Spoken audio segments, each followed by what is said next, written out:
express this delta, this determinant as product of two determinants and find its value.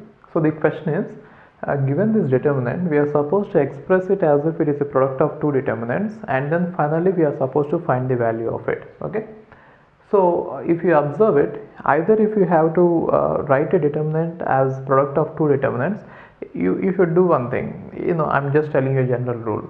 If you can write every element of the determinant as if it is sum of three terms, and then you can write each term as if it is product of two terms, then it will be easy for you to separate the determinant into two determinants. I'll just show you with this example. So see this, I am expanding a minus x whole square as a square minus 2ax plus x square.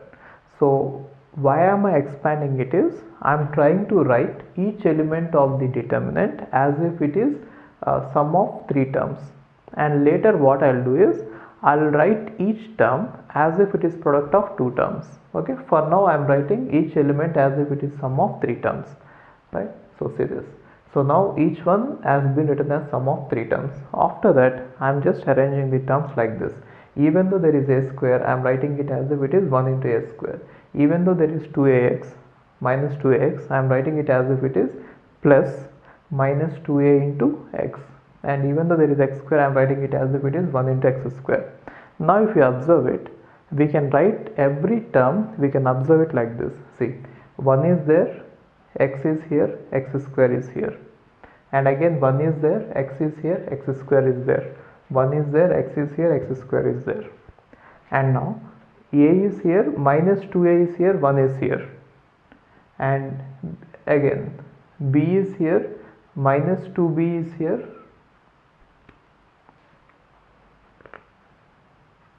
I think this is a, right? Yeah, it is b is here. I think this is a. I have written something wrong here. Just check this. 1 second. A square minus 2ay plus y square. A square minus 2az plus z square. Then it can be written as if it is a square. Yeah, now it is right. Now check this. 1 is here, x is here, x square is here. 1x x square, 1x x square. And now if you observe this, it is a square minus 2a 1, b square minus 2b 1, c square minus 2c 1. So I am just separating these two out. Now here I am going to write 1x x square, 1y y square, 1z z square. And here a square minus 2a 1. So now I am expressing this determinant as if it is product of these two determinants.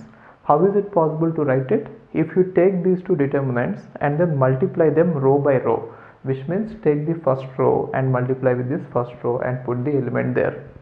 Take the first row, multiply with the second row and put the element here. Take the first row, multiply with the third row and put the element here. That is row by row multiplication. Therefore, this determinant can be written as if it is product of these two determinants by applying row by row multiplication, right? And now, therefore, we have written it as if it is product of two determinants, right?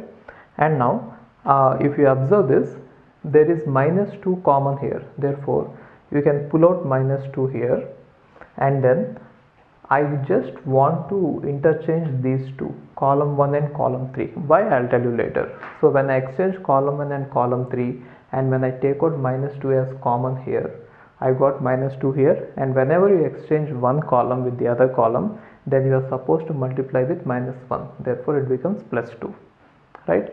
And now if you observe this particular determinant, this one, I have shown you in the first example that the value of this one, this particular one, is x minus y into y minus z into z minus x. This is the value of this determinant. 2 is already there. This is the value of this determinant. Check the first example. Evaluate the determinants. In the first example I solved it. Now if you look at this one also can be written as same way. So this one, the value of this one is a minus b into b minus c into C minus A, right? So this is the value of the determinant. Got it? So that is how you can evaluate it.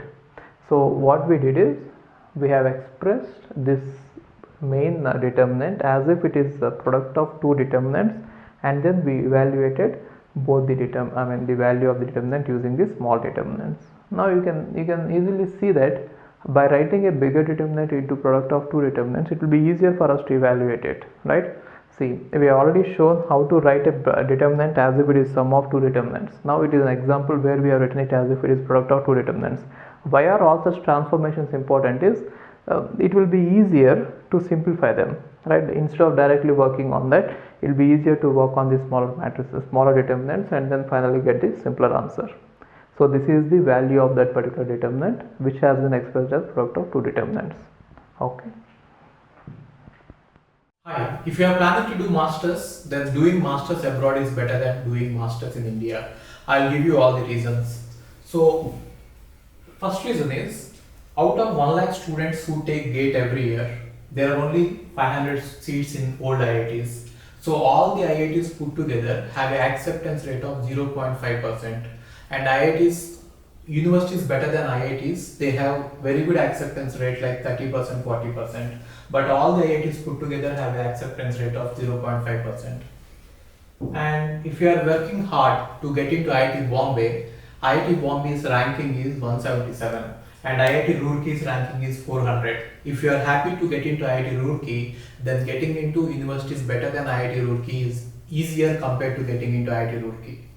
And looking at the salaries for computer science, for software jobs, if you have done your masters in computer science in US, the salaries are ranging from 80 lakhs per year to 1.2 crore per year. So even if you take an average of 1 crore per year, your savings will be much higher than the salaries in India. After taxes and your cost of living, you can easily save 40 to 50 lakhs per year. And in India, the maximum jobs that you get is around 30 lakhs. So your savings will be much greater than the salaries in India. And these are all the services that we provide. University shortlisting. So depending on your profile, we will shortlist what are the universities that you have to apply, and statement of purpose building, and then LOR guidance, and GRE and English test assistance, and education loan assistance. So you don't have to have any collateral, which means without any security, now you can get education loan. Getting education loan is very simple these days, and whatever the amount of fee that you have a range of universities. You can apply for 10 lakh universities, 20 lakh universities, or 50 lakh universities. But whatever it is, you are going to get complete education loan, and you can pay off your education loan in 1 year after you get a job. And then we do visa assistance, mock visa interviews, and then connecting with the university alumni. So now you might ask why we should join Game of Visas. So the answer is we have 90% success rate, 99% success rate. And these are all the destinations that we guide the students to. So we guide students to any country that you want to go. So now it is not just USA. We guide to UK, Germany, Australia, Canada. So we guide students to all the countries. We work with all the destinations. And if you are interested in going abroad, you have to just drop us a message on this WhatsApp number 9494 555 454. Okay, thank you.